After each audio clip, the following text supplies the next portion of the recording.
बिस्मिल्लाहिर्रहमानिर्रहीम। अस्सलाम वालेकुम नाज़रीन, आप यूट्यूब चैनल देख रहे हैं। मैं इमरान खान हूँ। आज बड़ा इंपॉर्टेंट दिन है। अदालत में इमरान खान साहब के केसेस लगे हुए हैं और सबसे इम्पॉर्टेंट केस जो है वो है, बड़े अरसे के बाद इमरान खान साहब को मौका मिल रहा है कि उनकी जो वकला की टीम है वो बात कर सके जाके अदालत में, हाई कोर्ट में, कि उनका केस लगाया जाए अल-कादर यूनिवर्सिटी वाला। देखें, ये वो वाहिद केस है जिसमें इमरान खान साहब को इस वक्त सज़ा हुई है। इसी केस में इस वक्त वो जेल में बंद है। अगर ये वाले केस में उनकी बेल हो जाती है या सज़ा मुअत्तल हो जाती है तो इमरान खान साहब बाहर आ जाएंगे फौरी तौर पे।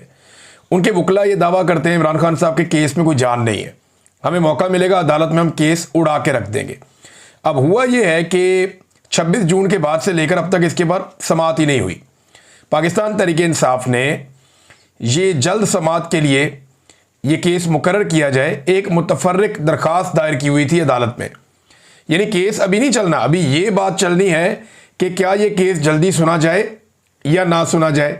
अब इमरान खान साहब की पार्टी ने या उनके वकला ने ये दरख्वास्त दी हुई है। अब 3 महीने के बाद ये दरख्वास्त सुनी जा रही है कि ये केस जल्दी सुनना या नहीं सुनना।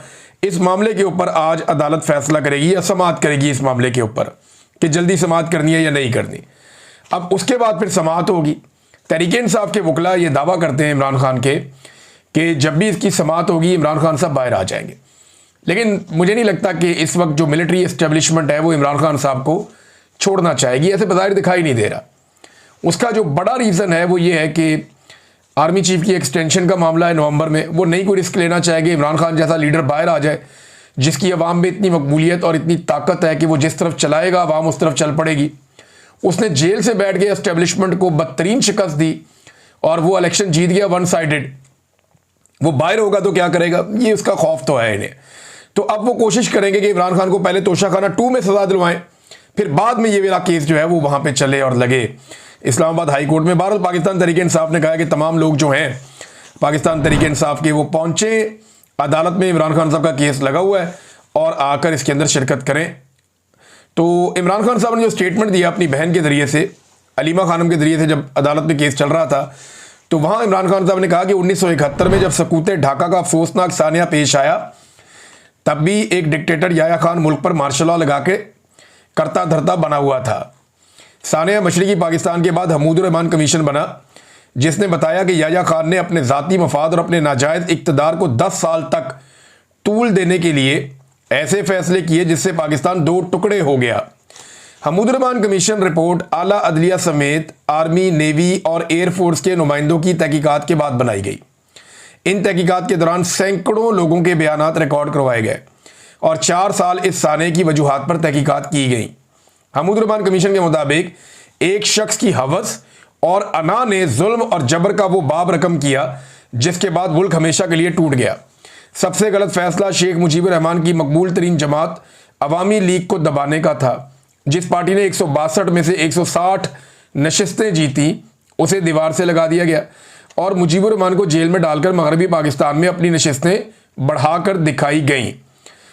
24 मार्च 1971 को मुजीबुर रहमान के साथ मुज़ाकरात शुरू किए गए, मगर उसी रात बंगालियों के खिलाफ ऑपरेशन लॉन्च कर दिया गया जिसमें सरकारी आदादोशुमार के मुताबिक 50,000 अफराद का खून बहा, जबकि असल तादाद इससे कहीं ज़्यादा है।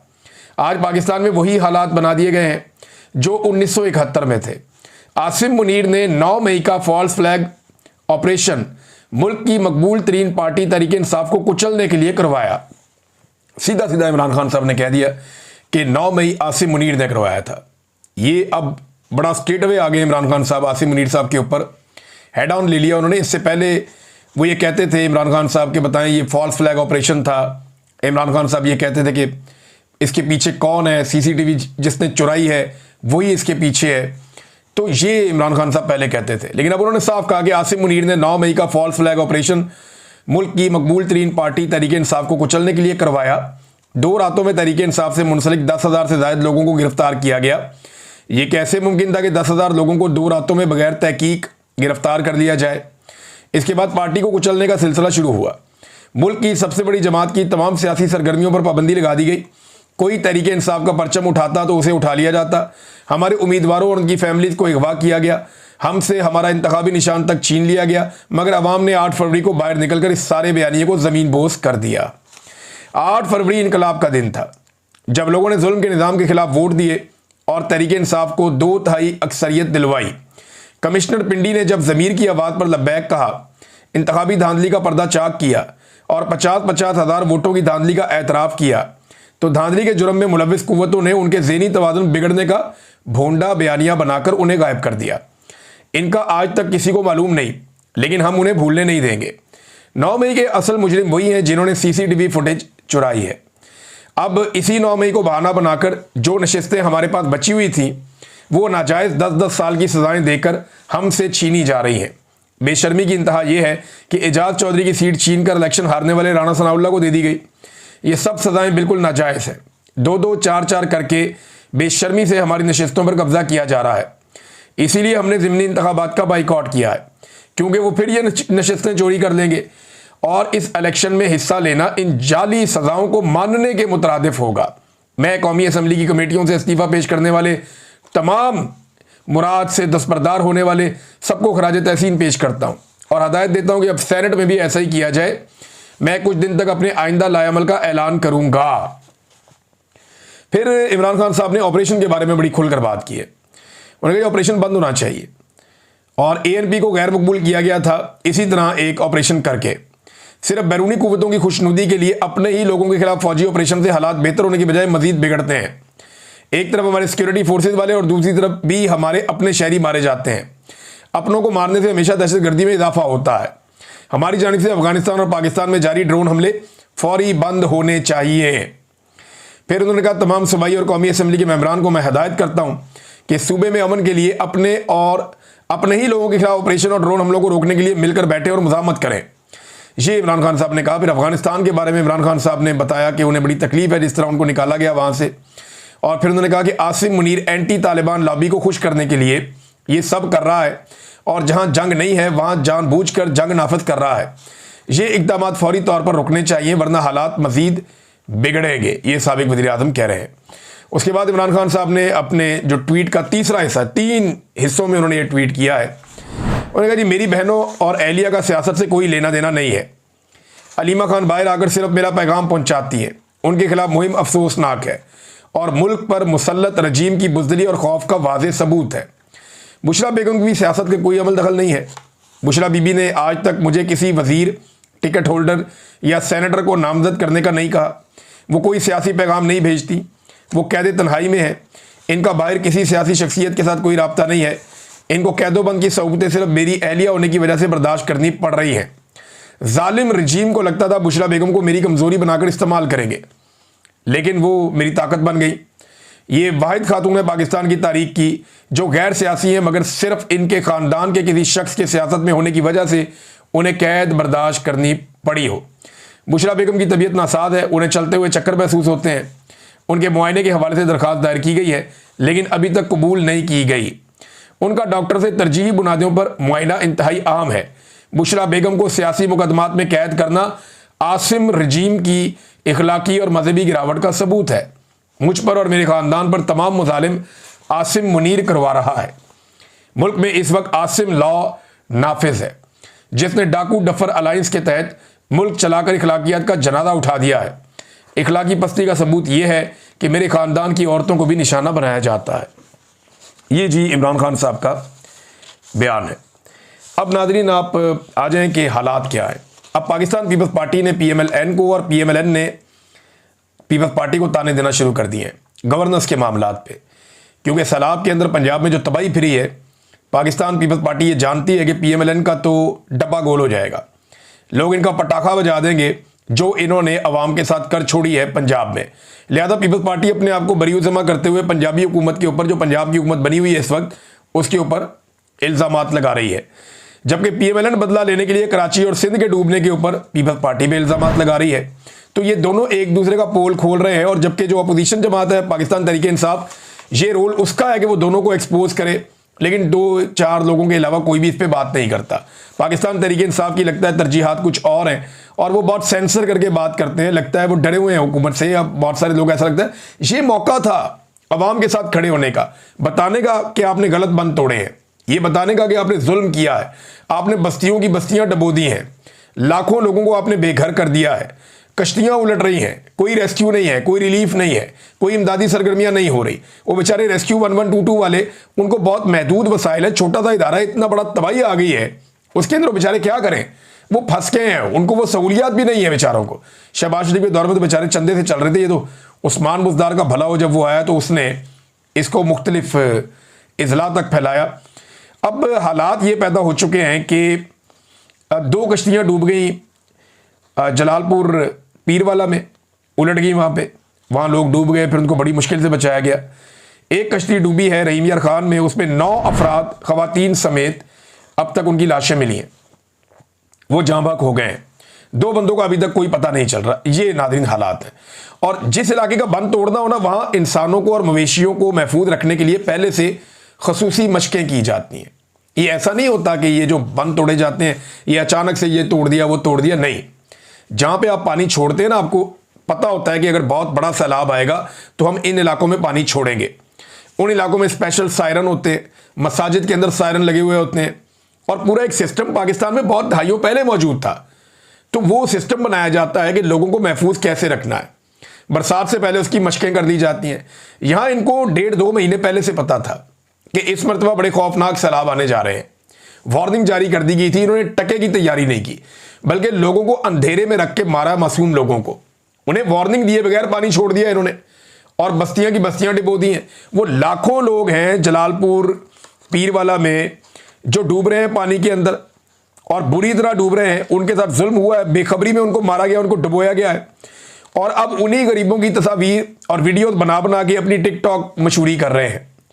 यानी इनकी तवज्जो इस पर नहीं है कितने गरीब वहां पे जाँ बहक हो रहे हैं, कितनी कश्तियां उलट रही हैं, लोग दरख्तों पे चढ़े हुए हैं, छतों पे चढ़े हुए हैं, खाने के लिए उनके पास है कुछ नहीं। ये खैमे लगा देते हैं, उनको बिठा के टिकटॉक बना के निकल जाते हैं। ये उनकी सालन में बोटियां गिन रहे हैं बैठ के वजीर और टिकटॉकर्स। ये उनको बोटी डाल के दे रहे हैं, देखो आपकी बिरयानी में बोटी है, आपकी प्लेट में बोटी है। ये गरीब का मजाक उड़ा रहे हैं। वो इतने भी वो गए गुजरे लोग नहीं हैं, वो बेचारे अपना पेट खुद भरते थे, बल्कि आपको भी टैक्स देते थे। आज आपने अपनी बैड गवर्नेंस की वजह से, नालायकी की वजह से बेड़ा गर्क कर दिया पकड़ के। वो बेचारे सड़कों पे आए हुए हैं, उनके पास ना खाने पीने के लिए कुछ है, पीछे उनके घरों में चोरियां हो रही हैं। वो बताते हैं जी चोर आते हैं, वो उनके पास तेज कश्तियां हैं, वो आते हैं चोरी करते हैं निकल जाते हैं। हम अपने घरों को खाली भी नहीं छोड़ सकते, ये हालात है। हुकूमत ने कर ये दिया है कि इस वक्त आधे पाकिस्तानी गुर्बत की लकीर से नीचे चले गए। 44% तो पहले थे, अब करोड़ों लोग मजीद मुतासिर हो गए। उनके पास खाने के लिए इस वक्त कुछ नहीं है, जमीन जो उनकी है वो बेकार हो गई है। अब उसे कारामद कैसे करें, ये बहुत बड़ा इशू है। आधे से ज्यादा पाकिस्तान गुर्बत की लकीर से नीचे चला गया है। और इनकी मौजें चेक करें, इनकी अयाशियां चेक करें, इनके बैग, जूते, कपड़े, इनकी गाड़ियां चेक करें, इनकी आनियां जानियां चेक करें, इनके जहाज, प्रोटोकॉल और हेलीकॉप्टर्स चेक करें, इनके कपड़े देखें आप, इनका पहनावा चेक करें, इनके चेहरों के ऊपर मुस्कुराहट देखें आप। हमारा वजीर आजम जो है वो बाहर हुक्मरानों के साथ अटकेलियां करता फिर रहा है, और पाकिस्तान में लोग सैलाब में डूब रहे हैं। यानी आधे पाकिस्तानी गरीब हो गए, और उनका लीडर जो है ना उसको जेल में बंद किया हुआ है। इंतहाई सतही दर्जे के और पस्त ज़हनियत के लोग हैं। इन्होंने इस कौम का सबसे बड़ा लीडर कैद किया हुआ है। इन सारे रंगबाजों में, ख्वाह इनका ताल्लुक किसी इदारे से हो या किसी सियासी जमात से हो, इनमें किसी में भी इतना हौसला नहीं है कि ये मैदान के अंदर इमरान खान का मुकाबला करें। ये उसका सामना करने की जरूरत ही नहीं रखते। अब ये अपनी नालायकी, अपनी बदनीयती और अपनी बुज़दिली को छुपाने के लिए अवाम के सबसे बड़े लीडर को बेगुनाह जेल में रख के बैठे हुए हैं। खुद इनके छोटे छोटे दिमाग हैं। वो आदमी, उसका विजन है, वो उसने कोरोना से बचाया था इस मुल्क को।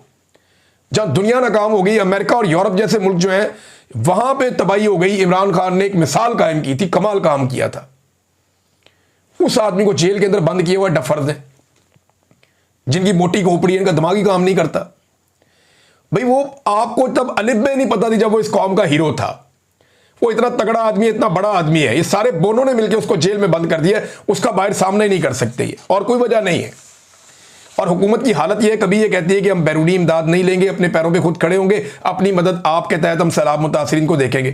कभी कहते हैं जी हम कमेटी बना रहे हैं, हमें बैरूनी इमदाद की ज़रूरत है, हम अब भीख मांगने जाएंगे, लोगों से कहेंगे जी हम डूब गए एक मरतबा, फिर सैलाब मुतासरीन के नाम पर हमें पैसे दे दो। तो ठीक है, पैसे आप ले लें सैलाब मुतासरीन के नाम पे, लेकिन कोई एक प्रोजेक्ट दिखाएं जो पिछली मरतबा जब सैलाब आया था 2022 में, तो उन सैलाब मुतासरीन के लिए आपने एक भी प्रोजेक्ट लगाया हो।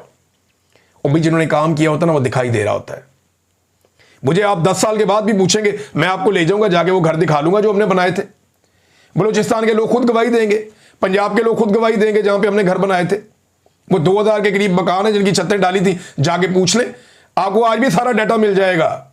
एक एक चीज आपको बता, जब काम आप करते हैं तो आपको रिकॉर्ड होता है। इन्होंने टके का काम नहीं किया, गवर्नमेंट इनके पास है, अरबों डॉलर्स के इनको जो प्लेजेस हुए थे, कोई एक प्रोजेक्ट दिखा दें जो इन्होंने सैलाब मुतासरीन के लिए बनाया हो। कुछ नहीं बनाया इन्होंने, कुछ भी नहीं बनाया। अब नाज़रीन आ जाए, एक और स्टोरी है उसकी तरफ।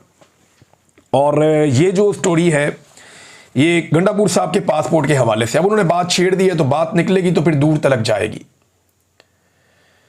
तो लोग सवाल तो पूछेंगे, फिर जब बात निकलेगी तो दूर तलक जाएगी।